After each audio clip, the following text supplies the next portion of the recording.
el reto de evangelizar a los jóvenes. Y lo primero que tengo que decir es que es el gran reto de la Iglesia, trasladar la fe a las nuevas generaciones. Sé que además esta charla la estoy dando como conclusión de una semana en torno a la familia, organizada por la Delegación de la Familia, y no es un tema que esté sobreañadido, sino que nace del anterior. Os voy a decir que el año pasado estuve dando ejercicios espirituales en el seminario de Guadalajara, en Jalisco, que hay un gran seminario mayor, con 560 seminaristas mayores, madre mía, una cosa tremenda. Es uno de los seminarios más grandes del mundo. Hablé mucho con los chicos, hombre, con todos no, ¿verdad? Pero bueno, con bastantes, con bastantes. Y después de hablar con uno y con otro, entre charla y charla, pues me di cuenta que la clave de aquel seminario era la familia. Es que era obvio, Ni siquiera los movimientos, porque es que allí prácticamente en Guadalajara no existen, o muy poquita cosa. La clave de aquel seminario era la familia.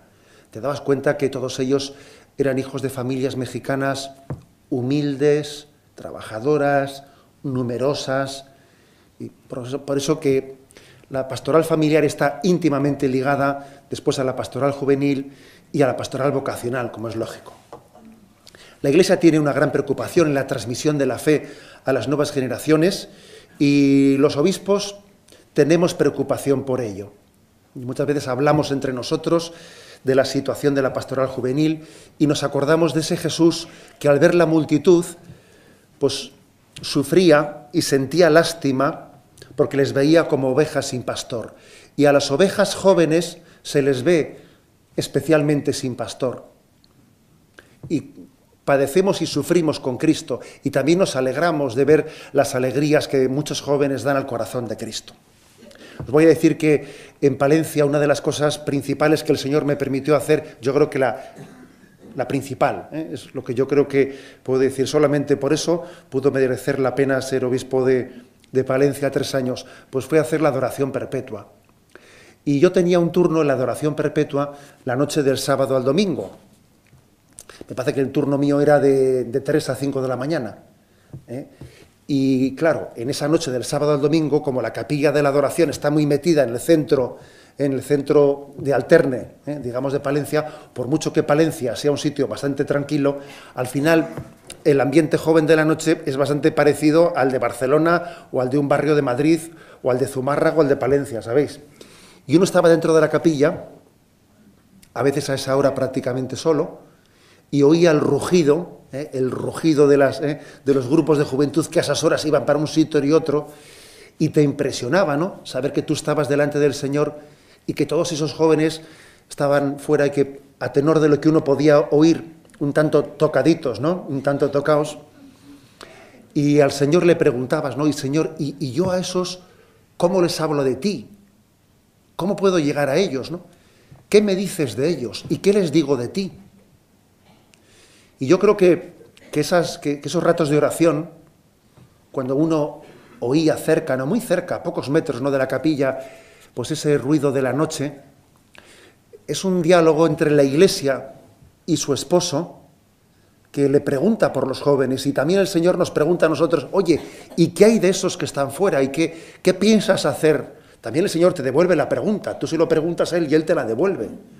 Y te das cuenta de que tú sufres pues porque el Señor está sufriendo por ellos. Luego hay que decir que nos preocupa la pastoral juvenil porque le preocupa el corazón de Cristo.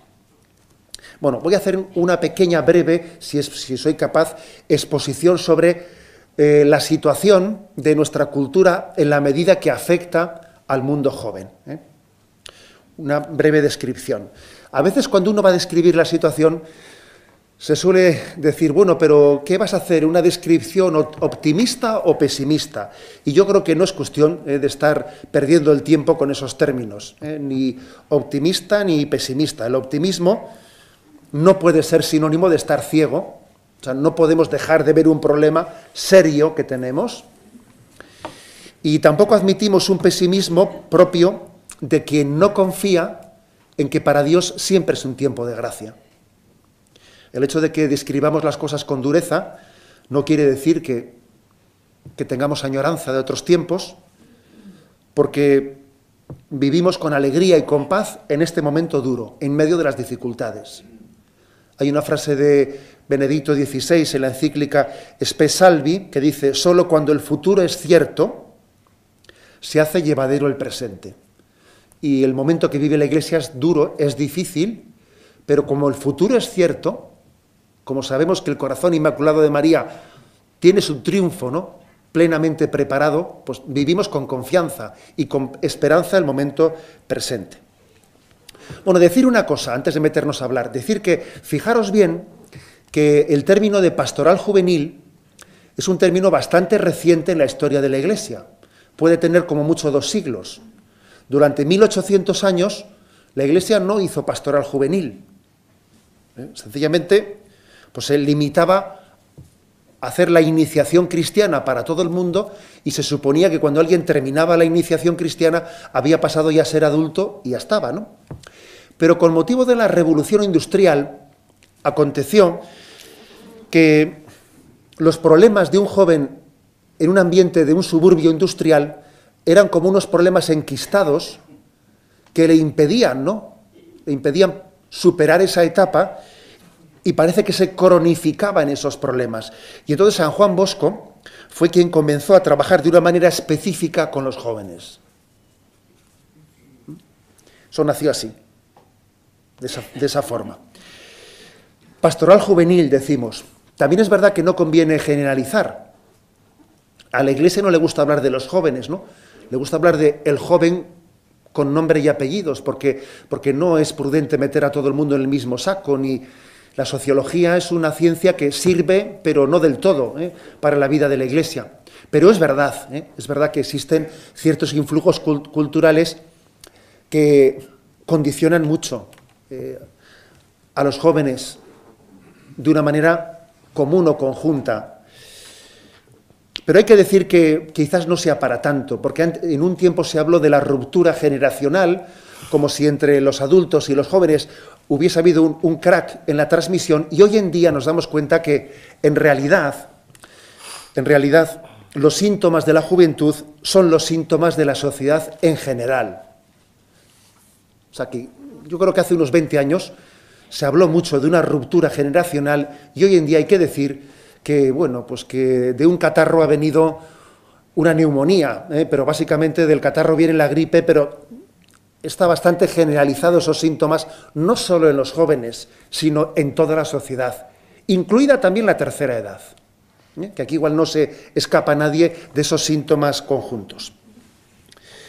Ocurre además que estamos en una sociedad que parece que ha idolatrizado el ser joven, lo ha idolatrizado. Todo el mundo pretende ser joven, todo el mundo pretende serlo. Uno se fija, ¿no?, pues en los anuncios televisivos y parece que no existen ancianos en nuestra sociedad, que no existe gente madura, todo el mundo tiene que enseñar su rostro joven, incluso la gente que ya es madura y que ya va entrando en años, muchas veces hace el ridículo pretendiendo aparecer como joven, ¿no?, y vistiendo como joven cuando no lo es y a veces, pues, de una manera que llama bastante la atención, ¿no? Porque una sociedad que pretende ser siempre joven no deja de tener algo de enferma, porque la juventud no es una meta, La juventud, pues, es un paso hacia la madurez integral del hombre, ¿no? Y imaginaros lo que sería un embarazo eterno, una persona siempre embarazada que nunca terminase de dar a luz. Uno diría, madre mía, ¿no?, qué cosa tan pesada. Pues algo así ocurre cuando esta sociedad ha hecho de la juventud una idolatría y no se da cuenta de que nosotros, el ser, como decía don Demetrio, se pasa muy rápido el ser joven, ¿no? Se pasa muy rápido. Y no es nuestra meta, no es nuestra meta. Quizás hay que decir que en nuestra cultura, más que idolatrizar la juventud, más bien su paradigma igual es una especie de adolescencia. Adolescencia que se caracteriza por un curiosear sin terminar de tomar nunca un compromiso serio en la vida, ¿no? Estamos quizás en una cultura más que joven, yo diría adolescente, en el sentido negativo de la palabra. De no terminar de buscar la vocación que Dios me da en mi vida y estar más bien mariposeando, pero sin terminar de abrazar nuestra vida. Bien, dicho esto, que podría ser un poco como una pequeña introducción, ¿cuáles son las características principales de esta cultura que se llama posmoderna, etcétera? Bueno, en primer lugar, yo diría una cultura marcada en gran parte por un bombardeo de la información. Una cultura que se caracteriza por falta de capacidad de hacerse grandes preguntas, en la que hay un pensamiento débil que tiene desconfianza hacia la razón, hacia la búsqueda de la verdad, y hay una sobrevaloración de lo emocional, de lo emotivo. Nos interesa lo inmediato, la satisfacción inmediata de las cosas y no las grandes preguntas del sentido de la existencia. Y en ese contexto, pues es una sociedad que esa falta de grandes preguntas la suple por mucha información, por un bombardeo de constantes noticias que nos llevan a la inmediatez y a una falta de capacidad de tener una visión global de la existencia. Esa yo creo que es una de las características principales. Una segunda característica, la desconfianza hacia las instituciones, que es muy propia de nuestro tiempo. En gran parte se dimite de lo que pasa en la sociedad. Se busca cada uno su propia vida. Hay como un desinterés por la preocupación de la sociedad. Recuerdo haberle escuchado al que fue cardenal de París, Lustiger, que era un judío convertido al catolicismo, decíale una frase, que los jóvenes acampan fuera de la polis, decía él. Se refería a que la juventud en su cultura está fuera del interés por lo que ocurre en la sociedad. Fácilmente, a veces, pues dentro de una cadena musical que intente, que no le interrumpan con el parte de las noticias, que no me cuenten rollos, más bien uno pasando de lo que pase, metido en sus redes sociales, con contactos, pero sin interesarse por lo que ocurra en la sociedad. También al mismo tiempo creo que nuestra cultura está caracterizada por un bajo nivel cultural, muy bajo nivel educativo. Benedicto XVI ha hablado de una alerta educativa, y eso lo ha dicho él a nivel general en el Occidente, y no olvidemos que España está a la cola de Europa en los índices de éxito de la tarea educativa con los jóvenes. También, por supuesto, otra de las características de esa sociedad es la secularización. Secularización entendida no tanto como pudo ser en la era moderna, pues desde una razón instrumental, en el sentido de que se afirmaba un ateísmo. No, hoy en día más que afirmar el ateísmo, más que negar la existencia de Dios, la posmodernidad más bien no niega la existencia de Dios, porque también para eso hay que tener fuerza, sino más bien se instala en la intrascendencia. Es como si no tuviésemos necesidad de hacernos esa pregunta. Quizás este momento lo que hace más bien es dimitir de las grandes preguntas por vivir en la intrascendencia. En vez de preguntar cuál es el sentido de esta vida, quién ha creado este mundo, qué hay más allá de la muerte, pues mira, nos preguntamos qué vas a hacer este fin de semana o si te has comprado el iPhone nuevo. Preguntas absolutamente intrascendentes y que parece que nos llevan la vida y marcan y llenan todas nuestras conversaciones. Otra característica de nuestra cultura, sin duda alguna, pues es lo que se llama el pansexualismo, entendido como pues una superpresencia del erotismo y de la sexualidad en todo lo que ocurre. Tenemos un auténtico bombardeo por tierra, mar y aire, ¿no?, de una supererotización de la sociedad. Todo se liga al sexo. Eso está súper presente en nuestra vida y condiciona mucho la vida del joven, lo condiciona muchísimo. La ideología de género es un nuevo factor cultural que hace 30 años no existía. Fijaros que cuando se hizo, por ejemplo, la Constitución española, y fijaros que había partidos políticos bien distintos, ¿no? reunidos en torno a una mesa haciendo la Constitución española, a nadie se le ocurría ni siquiera plantear cosas como un matrimonio homosexual. O sea, estaba totalmente fuera, ¿no? Fuera del horizonte ni de izquierda, ni de derecha, ni de centro, ¿no? Sin embargo, cayó el muro de Berlín, cayó el comunismo, y pensábamos que el comunismo había terminado, pero se reconvirtió, yo creo que el comunismo, en la ideología de género, que es como una especie de metástasis del marxismo. Una metástasis del marxismo, que si el marxismo se centraba en la teoría económica del mundo, la ideología de género ha demostrado ser mucho más peligrosa porque pone en cuestión la propia concepción antropológica del ser humano, la propia concepción de la familia. Y esto ha llevado pues, a toda una concatenación de divorcios. En los años 60-70 se divorció la sexualidad de la procreación, luego un poco más tarde se divorcia la sexualidad del amor, viene el divorcio, luego se divorcia la sexualidad de la propia personalidad. Es decir, se desintegra la unión entre afectividad, entre sexualidad, entre amor y entre vocación, la vocación que Dios nos da a la vida. Este es el contexto cultural en el que nuestros jóvenes sufren una fuerte secularización, y se podría decir que esta secularización habría ahogado teóricamente, ¿no?, el sentido religioso en la vida de un joven, pero no es verdad, porque luego también vemos al mismo tiempo que hay una religiosidad light que está presente, hay un auge de la espiritualidad de consumo, un batiburrillo de filosofías orientales, esoterismo, psicologismo, nueva era, que si el código da Vinci, que si el otro, que acaban demostrando que el hombre sigue teniendo hambre y sed de Dios. Que cuando se ahoga la verdadera religiosidad, pues muchas veces buscamos unos sucedáneos de falsa espiritualidad con los que intentemos pues ahogar o saciar el hambre y sed de Dios que todos tenemos dentro de nosotros. Bueno, esto dicho como una especie de panorámica amplia, ¿no? Pero una panorámica que yo diría que en pocos años está teniendo un influjo muy duro, y que es una especie de influjo de secularización que verdaderamente es como un tsunami, si me permitís la expresión, en un momento en el que también nos acordamos de los hermanos del pueblo de Japón. Es como un tsunami que ha podido llegar a hacer un daño tremendo en generaciones de jóvenes con un influjo tremendo, muy potenciado por el efecto de los medios de comunicación, muy potenciado.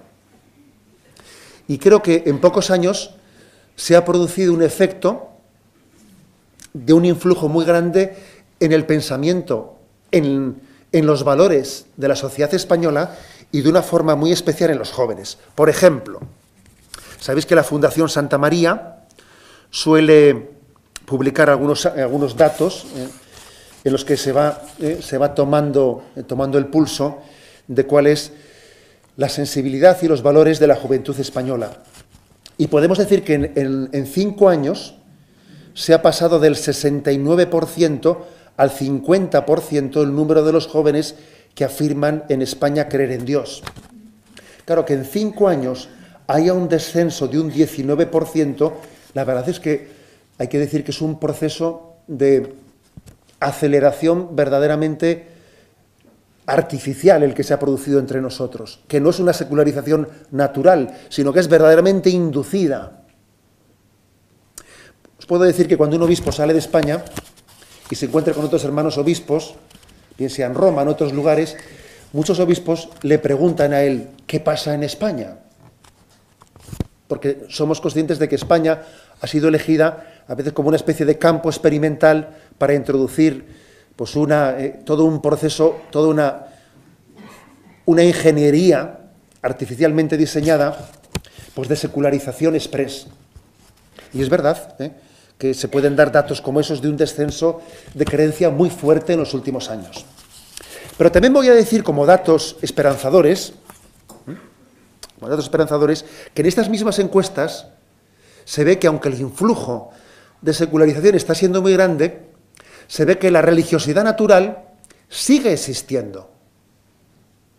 y que la secularización tiene que hacer un esfuerzo muy grande para arrancar lo que naturalmente llevamos todos en nosotros. Y, por ejemplo, en esas mismas encuestas, hechas también entre la Fundación Santa María, la Universidad de Comillas y el Movimiento Junior, hay datos como los siguientes, ¿no? La religiosidad natural de los niños en España, a pesar de ser hijos de generaciones de padres secularizados,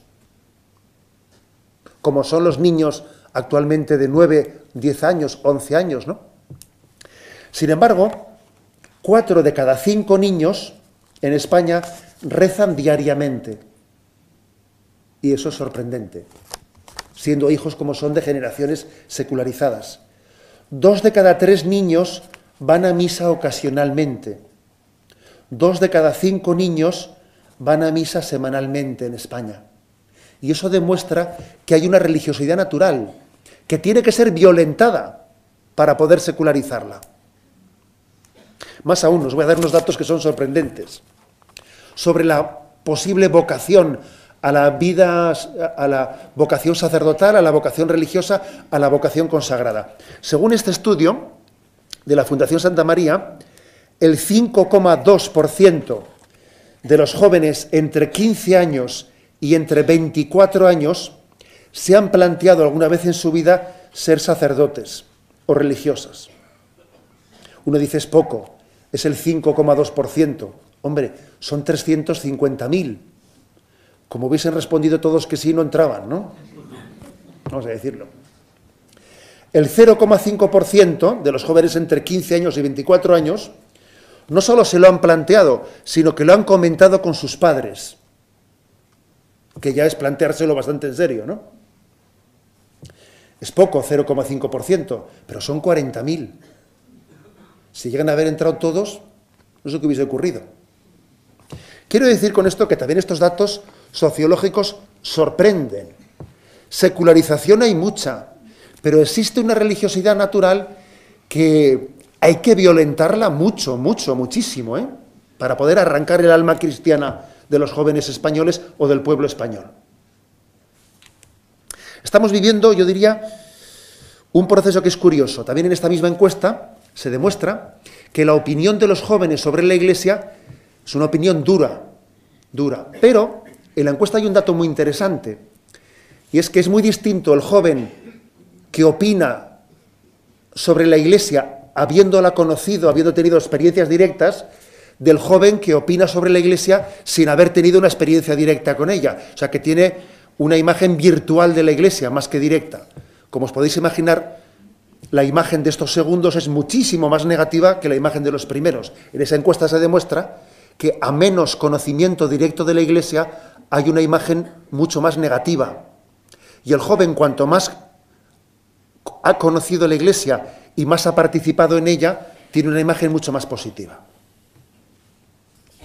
Estamos viviendo un doble proceso al mismo tiempo. Este es un mundo curioso. La secularización continúa y al mismo tiempo hay muchísimos casos de conversión, de retorno a la Iglesia. De personas que encuentran, Dios sale a sus vidas de una y otra forma y están regresando. Y continúa la secularización y cada vez hay también más conversiones y más toques de Dios en el corazón de los hombres. Es como si se chocasen en la puerta al entrar y a salir. Déjame que estoy saliendo, déjame que estoy entrando. Los dos fenómenos ocurren al mismo tiempo. Bien, hasta aquí un poco mi visión de el status questionis, status questionis, pero lógicamente me quiero más centrar en lo que viene ahora. ¿Cuáles son las claves de evangelización de la juventud? ¿Cuáles son las claves principales en las que tenemos que insistir especialmente en su evangelización? Bueno, yo creo que lo fundamental y determinante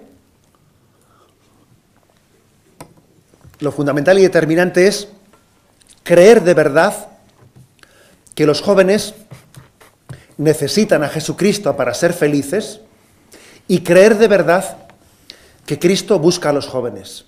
Creer las dos cosas de verdad. Que la pastoral juvenil es el encuentro entre el deseo que Cristo tiene de salir al encuentro de cada uno de los jóvenes que conocemos, lo está deseando, Cuando dice el Evangelio de San Juan, ¿no? Con ansia he deseado compartir esta Pascua contigo, celebrar esta Pascua contigo. Pues lo dice también especialmente por los jóvenes. Hay un encuentro entre el hambre de Dios de nosotros y el hambre que nosotros tenemos de Dios. Y el principal problema para la pastoral juvenil, que nos quede claro, es la secularización interna que tenemos nosotros, que nos lleva a descafeinar el mensaje cristiano pensando que así va a llegar más fácil a los jóvenes. Ese es el problema principal. Que uno tiende a decir, voy a bajar el listón, porque bajando el listón, pues así los jóvenes nos seguirán más. Tendemos a mundanizar el cristianismo en vez de atrevernos a cristianizar el mundo. Y entonces, bueno, hasta el punto de mundanizamos el cristianismo de que llegamos a hacerlo insignificante. Y la verdad es que eso es una equivocación grandísima. Es un error tremendo, ¿no? El pensar que no se puede presentar en toda su integridad el mensaje cristiano a un joven porque eso sería demasiado y saldría corriendo. Es un error muy grande. La verdad es que los jóvenes necesitan que los que se dirigen a ellos estén enamorados de Jesucristo. Enamorados de Jesucristo. Los jóvenes podrán tener determinados defectos, ¿no? Pero si algún defecto no suelen tenerlo los jóvenes, es el de la hipocresía. A la cultura actual joven le gusta la autenticidad. Le gusta la autenticidad. Y por eso un joven lo que quiere es alguien coherente. Alguien enamorado de lo que presenta. Que sea incluso capaz de cargar la cruz de lo que supone ser fiel. Que no busque la popularidad a cualquier precio. Por eso yo diría que la primera clave para la pastoral juvenil es tener plena convicción de que hasta que no conozcamos a Jesucristo, que hasta que un joven no conozca a Jesucristo, está condenado a la infelicidad. Y por eso es urgente llevar a Jesucristo a los jóvenes, ¿no? Es urgente.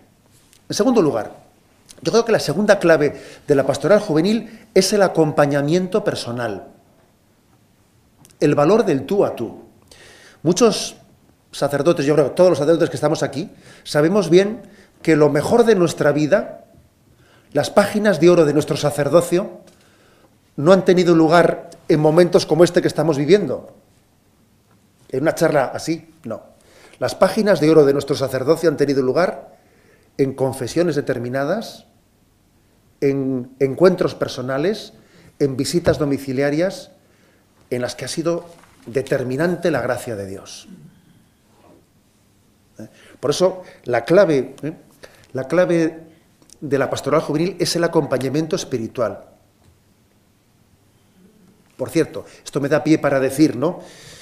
Yo puedo trabajar en la pastoral juvenil con esta edad que tengo, porque ya soy una persona mayor, yo ya no sirvo para los jóvenes. Eso es una gran equivocación, ¿eh? A veces se dice que para llegar a los jóvenes hay que hacerlo a través de los jóvenes. Y eso es verdad, pero en parte. Especialmente por lo que al acompañamiento personal se refiere, muchas veces la madurez es un momento de oro para acompañar a los jóvenes, para acompañarles personalmente. A mí me hizo un gran bien en mi vida espiritual el para quitarse miedo, para quitarse complejo, ¿no? Porque a veces un sacerdote joven siente una gran presión, en un sitio muy secularizado, de decir, vamos a ver, puedo salir ante el mundo en este ambiente y proclamar la verdad de Cristo con toda su fuerza. O sea, ¿qué efecto se va a producir? No me van a decir que soy un marciano, ¿eh? Y uno está un poquito como con miedo, pensando que si eso se puede hacer. Yo me acuerdo perfectamente que mi primer día en Zumárraga fue llegar allí, todavía no estaba la casa de sacerdote preparada, estaba yo en las Mercedarias, en un convento de religiosas, y el primer día que yo iba a salir, estaba vestido de clerman, no habían visto un clerman ni en pintura, en el pueblo no. Me acuerdo que salí al pueblo y me sentía tan observado, yo creo que me temblaban las piernas, tenía 24 años, y me acuerdo que llegué hasta la plaza del pueblo Y dije, bueno, por hoy ya he cumplido. Me di la vuelta y dije, suficiente, ¿no? Mañana será otro día. Es decir, entonces, yo creo que para que uno venza ese complejo es muy importante tener la experiencia del tú a tú. Entonces yo me di cuenta que estaba yo en un Euskaltegi, que es una de esas academias de vasco, quería sacar el título de profesor de euskera para poder luego acceder a la enseñanza, etcétera. Y me daba cuenta que cuando estábamos pues, todos juntos en clase y había allí pues, un sacerdote joven, bueno, pues se metían contigo, había el típico ambiente laicista, anticlerical, que tenías que mantener un pulso fuerte, pero me di cuenta que cuando terminaba la clase e íbamos a dar un paseo, etcétera, y ibas hablando uno por uno con cada uno, descubrías que en el tú a tú somos verdaderamente distintos de cuando estamos en manada. En manada degeneramos mucho. Y el hombre real, el joven real, hay que descubrirlo en el tú a tú. Porque tiene un gran problema de imagen ante los demás. Ante los demás actúa muchas veces, no es él. Entonces yo paseaba con uno y con otro y decía, José Ignacio, reza por mi abuela que está enferma, me ha llamado por teléfono. Y yo decía, y antes, delante de todos, lo que me ha estado diciendo, y ahora fíjate lo que me dice. Pero bueno. Entonces yo creo que eso a un sacerdote le quita el complejo totalmente, se da cuenta de que todo lo que digan, lo que puedan cacarear todos juntos, es totalmente mentira. Es mentira todo. El hombre real es el que descubres en el tú al tú, en el corazón a corazón, y por eso es importantísimo la pastoral juvenil llegar a ese nivel. Es muy importante. Creo que es verdad que el acompañamiento espiritual no supone que tú vayas a pensar en vez de otro. El otro, tú no vas a decidir en vez de él. Pero, sin embargo, cuando acompañas a una persona y le escuchas y sus problemas, sus agobios, es como si el volante lo tiene que llevar él, ciertamente, pero mira, tú le ayudas y le enciendes las luces y con luces largas él se da cuenta que ve mucho mejor que antes con luces cortas. Y él tiene que seguir conduciendo, pero ese acompañamiento espiritual él se da cuenta que siendo él el que tiene que guiar su vida, ese acompañamiento le da otra perspectiva a la hora de guiar su vida. Os voy a decir que también en mi experiencia de trabajar con los jóvenes, creo que lo mejor que yo haya podido hacer ha acontecido en el encuentro personal. Y recuerdo pues que en Zumárraga, que llegó un momento en el que yo le decía a uno, venga, tú a las 7, tú a las 7:30, tú a las 8, tú a las 8:30, y repartías horarios con todo el mundo para estar con cada uno, y era lo mejor que podías hacer. Luego ya los juntaríamos en algún momento. Bien, en tercer lugar, tercera clave. Creo que la tercera clave de la pastoral juvenil está en una oferta equilibrada de la fe católica. Una oferta equilibrada, que sabéis cómo el catecismo de la Iglesia Católica tiene 4 partes. La parte de la fe, la parte de la moral, la parte de los sacramentos y la parte de la oración. Y creo que es muy importante que nuestra propuesta del mensaje de Jesucristo integre estas 4 partes. Ocurrió que después del Concilio Vaticano II, yo creo que hubo una crisis muy fuerte de la catequesis.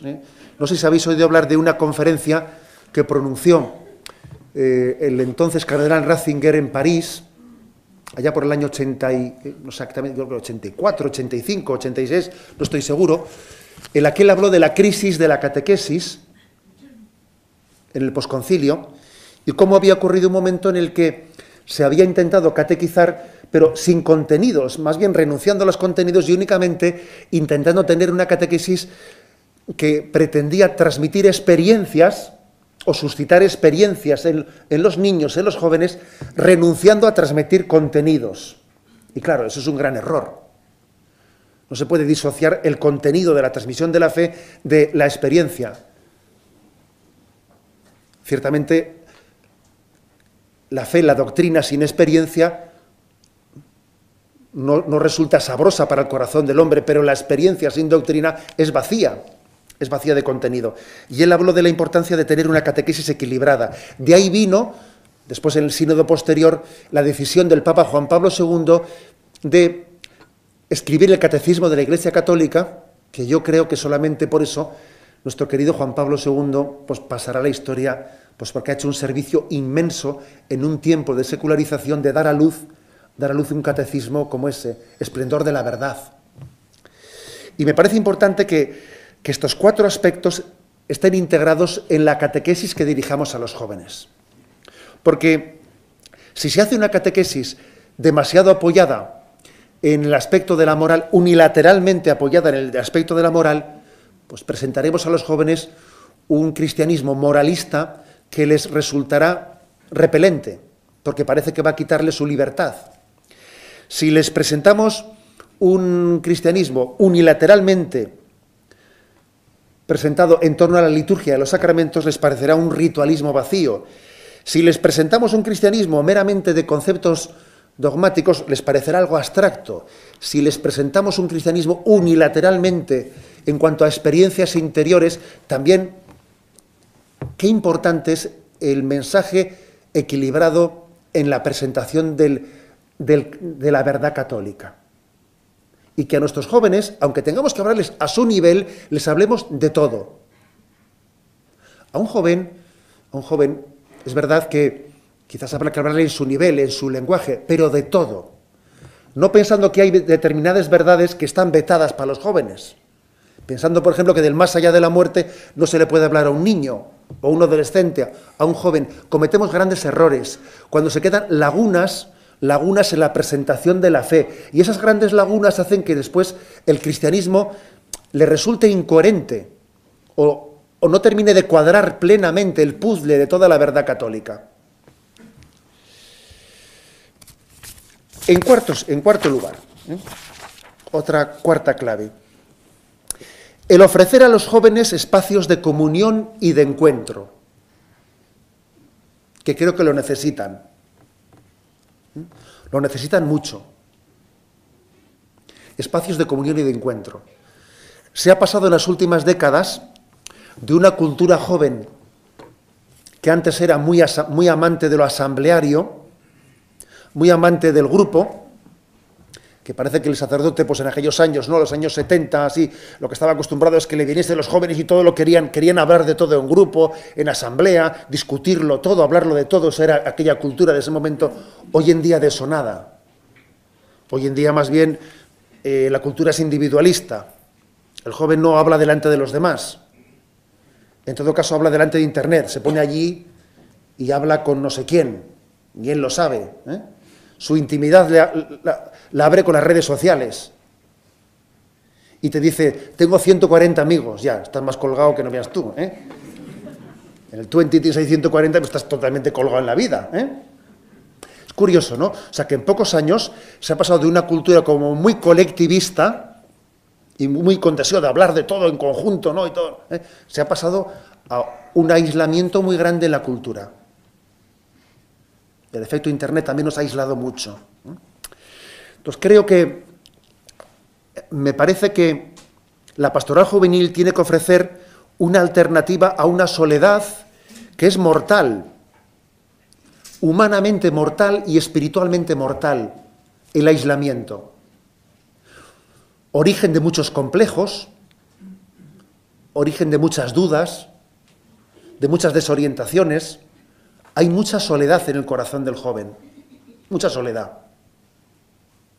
Y creo que la Iglesia tiene que ofrecer una experiencia de comunión, una experiencia de encuentro. Esto también nos indica por qué Juan Pablo II tuvo la intuición del método de la peregrinación, del método de las Jornadas Mundiales de la Juventud. Él tuvo una intuición muy grande en eso. Se daba cuenta que el joven tenía que vivir en comunión una experiencia, porque la cultura tendía hacia el individualismo. Y la pastoral juvenil tiene que ofrecer una alternativa incluso a un tipo de ocio que es desestructurado y desestructurante. Yo recuerdo haber hecho en Zumárraga una pequeña encuesta que hice entre los jóvenes, preguntando, y además hace unos años ya, preguntando no quién iba el domingo a misa, sino quién se levantaba a comer. Y me salió menos del 50%. Claro, Cuando la gente ya deja de levantarse a comer el domingo, eso ya es una desestructuración de la familia morrocotuda. O sea que es decir, que es muy importante que exista, que tengamos el santo atrevimiento que tuvo, por ejemplo, San Felipe de Neri en la creación de los oratorios en Italia, en los que los jóvenes italianos, los niños, eran educados en un ocio alternativo. Es que no vamos a tener nosotros el santo atrevimiento de sugerir ocios alternativos, o que los jóvenes cristianos tengan la capacidad de tener un tipo de divertimento distinto. Me parece importante, porque de lo contrario, un joven católico puede vivir una cierta esquizofrenia entre sus convicciones interiores y un tipo de ocio que acaba por ser, pues que lo aplasta todo, acaba por ser un tsunami, como he dicho antes. Otra clave que me parece importante para la evangelización de la juventud: acompañarles a conocer el mundo del dolor y del sufrimiento, que es importante. Conocer el mundo del dolor y del sufrimiento es muy evangelizador, porque uno de los grandes dramas de nuestra cultura es el narcisismo. Es el narcisismo, fruto de todo, de la vida fácil, de la calidad de vida, de que uno tiene hermanos, etc. Acaba uno siendo pues un narcisista, es decir, alguien que está únicamente mirándose al ombligo. Alguien que está todo el día mirándose al espejo, alguien que no tiene la capacidad de olvidarse de sí mismo, que se queja de todo. Ay, esto, pobrecito de mí, pobre no sé qué, jo que esto, jo que lo otro. Hay mucho amarijo, siempre es jo y jo, ¿no? Bueno, es verdad que existe una cultura de la queja continua que en el fondo es narcisista. El narcisismo tiene dos versiones. La versión que se ufana mucho y que parece que todo le va bien y está cacareando como si fuese un triunfador en la vida, y la versión pesimista, que se queja de todo me va mal, todo me pasa a mí. Pero sea en versión optimista o sea en versión pesimista, es narcisismo. Eso es como aquel que decían que había un hombre tan gordo, que se caía de la cama a la vez por los dos lados, ¿no? Pues esto es un poco lo mismo, Con el narcisismo ocurre pues que puede ser, ¿no?, en un ufanarse ridículamente vanidoso o en un autodesprecio de sí mismo, pero es narcisismo. Y digo que la terapia de choque frente al narcisismo es conocer el mundo del dolor y del sufrimiento. Por ejemplo, darme cuenta en la vida que hay más problemas. Si yo estoy visitando un geriátrico y estoy con los ancianos y me meto en su mundo y llego a conocer sus preocupaciones y veo que este tiene celos del otro porque no le hago caso a este y voy a hacer caso a los dos, si me meto en su mundo, se me curan muchas tonterías.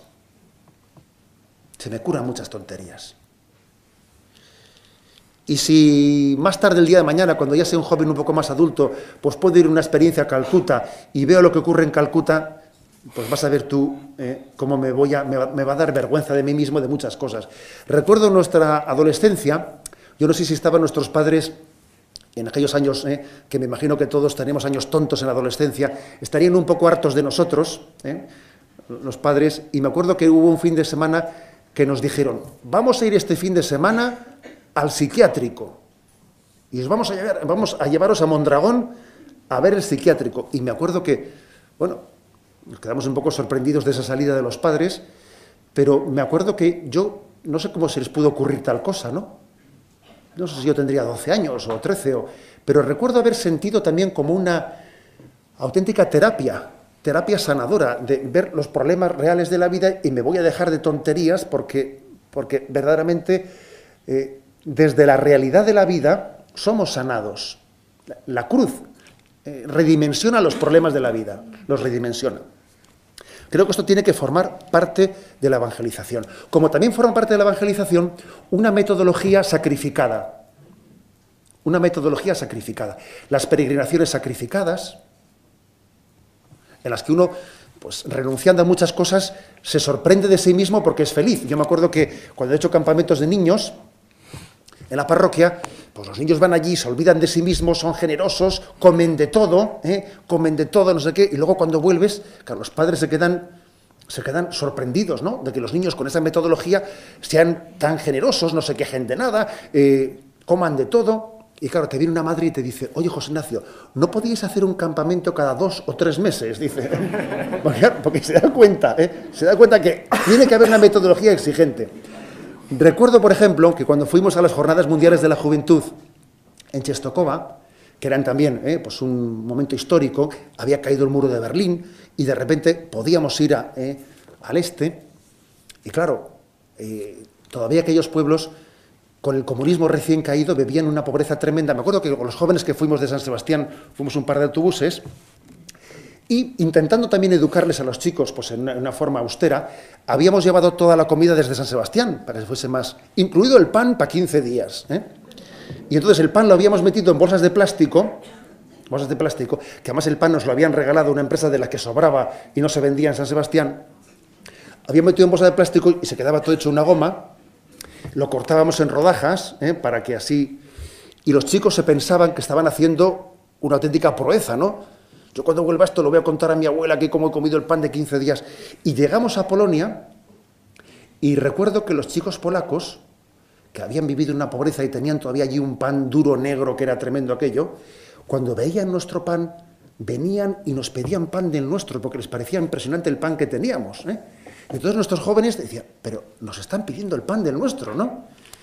Y ellos, que se pensaban que habían hecho una proeza inmensa, recuerdo qué bien les hizo tener la experiencia de aquella pobreza de los jóvenes polacos.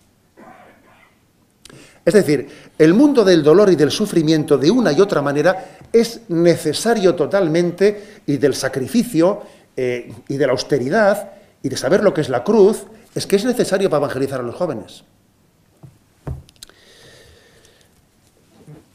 Un punto más, no sé si es el quinto o el sexto.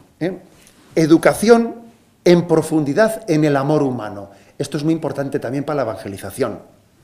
Educar en el amor humano, que en el fondo es el amor cristiano. Cursillos en los que se dé una educación integradora de afectividad, sexualidad, amor. Eso es básico. Tenemos el mejor producto, que es la visión cristiana del amor. No solo el más santo, sino el más bello. El más bello. La visión cristiana de la sexualidad no solo es la más santa, sino la más bella. Y es increíble que nos tachen de mojigato lo que es más bello. Entonces tenemos que luchar para que lo más santo sea lo más bello para nuestros jóvenes. ¿Cuánto más bello es el amor cristiano que el aquí te pillo, aquí te mato? ¿Cuánto más bello es? Madre mía. La castidad es maravillosa, y yo me he dado cuenta que para los jóvenes un momento de gracia para evangelizarles en este tema suele ser cuando tienen un fracaso de pareja de noviazgo, que suelen tener muchos. Y el momento del fracaso es un momento de gracia para cogerle y decirle: ¿te das tú cuenta cómo tú has abierto tu intimidad totalmente a ese chico y ahora este pasa para ser para ti nadie?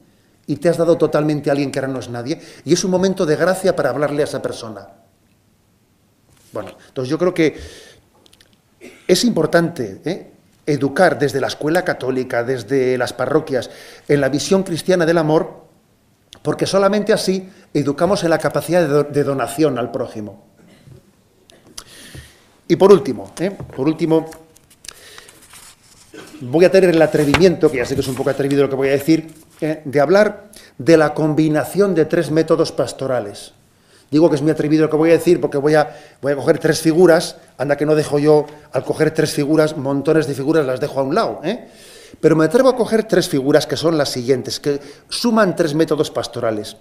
Uno es el de San Juan Bosco, que en el siglo XIX se dirigía a los jóvenes de los suburbios industriales, que eran explotados, que eran jóvenes que no se fiaban de nadie, jóvenes que habían ido acumulando una desconfianza propia de, pues como el perro que cuando se acerca le dan un palo, vuelve a acercarse, le dan un palo y al final el perro ya no se fía de nadie porque cuando alguien le llama para ofrecerle la comida sabe que le va a dar un palo, ¿no? O sea, el joven del siglo XIX era un joven utilizado. Utilizado.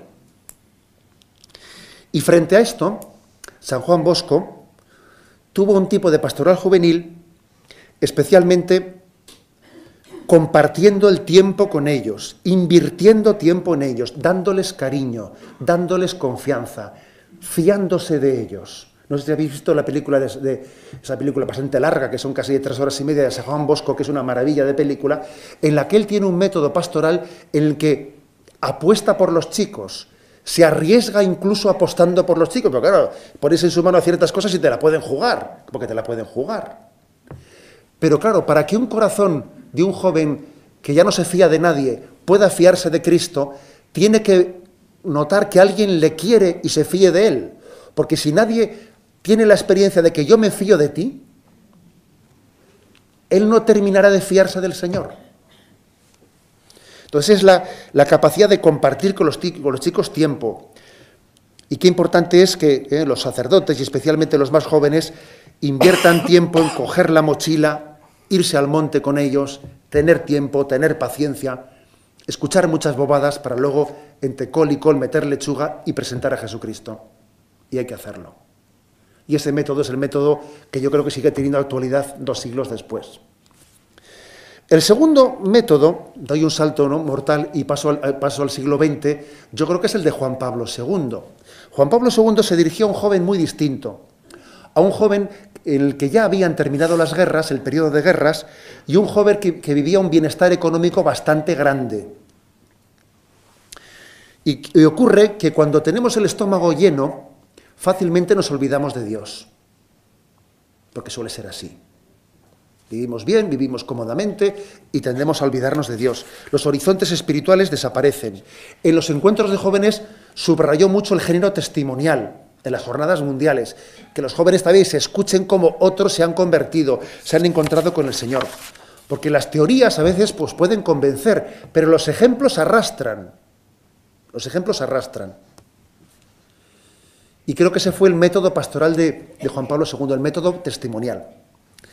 Y el método de Benedicto XVI en este siglo XXI, que yo creo que me atrevo a decir que proponerlo como tercer método, él que sabe que estamos en una cultura en la que hay carencia de lo racional, sobreexceso de lo emocional, en el que el joven es fácilmente manipulable, Benedicto XVI añade como estilo pastoral la conversación con el joven, suscitando en él una capacidad crítica, tanto para juzgar lo bueno como juzgar lo malo. A mí me impresionó mucho, estuve en Sídney acompañando a los jóvenes españoles y en la ceremonia de acogida, allí en Barangaroo, en el muelle, en el puerto de Sídney, me impresionó mucho, si podéis buscar ese discurso, en el que el Papa se dirigía a los jóvenes y era impresionante ver cómo él daba claves, les intentaba hacer pensar críticamente frente a lo que ocurría a ellos a su alrededor. Por ejemplo, el Papa les decía a los jóvenes: no es obligatorio quedarse fuera de la Iglesia, en un tono irónico, haciéndoles que pensasen de cómo había una sociedad que parecía predicar la libertad, pero luego acaba imponiendo una cultura determinada que le impide a un joven ser libre para manifestar su religiosidad. O también, en términos futbolísticos, ¿no?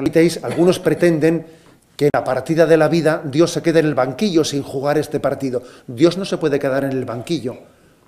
O, por ejemplo, hablando del tema de la impureza, de la pornografía, el Papa lanzaba allí una apelación y les decía a los jóvenes: ¿y si fuese tu hermana? A mí me impresionó ver a un Papa dando claves de capacidad racional de criticar este mundo que nos rodea. Y creo que esta es la gran aportación de este Papa actual en la pastoral juvenil. La capacidad de ver la vida que nos rodea con los ojos de Cristo, sabiendo valorar todo lo bueno y sabiendo criticar lo malo y sin acomplejarnos por ello. Un Papa que infunde capacidad crítica en los jóvenes. Yo creo que estos 3 métodos yo los sumaría: el de San Juan Bosco, el de Juan Pablo II y el de Benedicto XVI, armando a un joven desde ese cariño, desde esa afectividad, desde ese acompañamiento de San Juan Bosco, desde ese género testimonial, porque la mejor predicación es la de fray ejemplo, que Juan Pablo II introdujo, y desde esa capacidad crítica para pensar y no dejarse comer el pensamiento por el relativismo de nuestro tiempo, de Benedicto XVI. Bueno, son unas claves para la evangelización, y por eso también suponéis, ¿no? Vengo ahora, he hecho una visita en el convento de Santana. Uno de los privilegios que tenemos los obispos, que aparte de disgustos, algún privilegio tenemos que tener, ¿no?, es que cuando vamos a un convento de clausura, pues a veces nos abren la puerta y podemos entrar dentro con ellas, ¿no? Entonces me ha llamado la atención que pasaba dentro de ellas en el monasterio y tiene un Sagrado Corazón grande, sentado, la imagen de Cristo Rey, pues de 1,5 metros, 2 metros de altura, y le tienen puesto la bufanda, esa bufanda roja que aquí habéis sacado en la diócesis de las Jornadas Mundiales de la Juventud. Se la tienen puesto allí a Cristo Rey, ¿no? Y están ellas totalmente volcadas pues en la oración por la Jornada Mundial de la Juventud. La Iglesia es consciente de que jugamos, ¿no?, una gran apuesta por los jóvenes en esta Jornada Mundial, y yo le pido a Dios que todos nosotros crezcamos en la conciencia de que el Señor quiere llegar a todos y a cada uno de los jóvenes. Y nosotros podemos ser instrumento del Señor en hacer de mediación, hacer un poco de Celestina, lo que es verdad. Cuando alguien ama a otra persona, igual necesita una Celestina, diciendo, a ver cómo yo llego y le comunico a este, ¿no?, que Cristo le está esperando. Y a veces nuestro apostolado consiste en hacer esa mediación entre Cristo y cada uno de los jóvenes que Dios ha puesto en nuestro camino.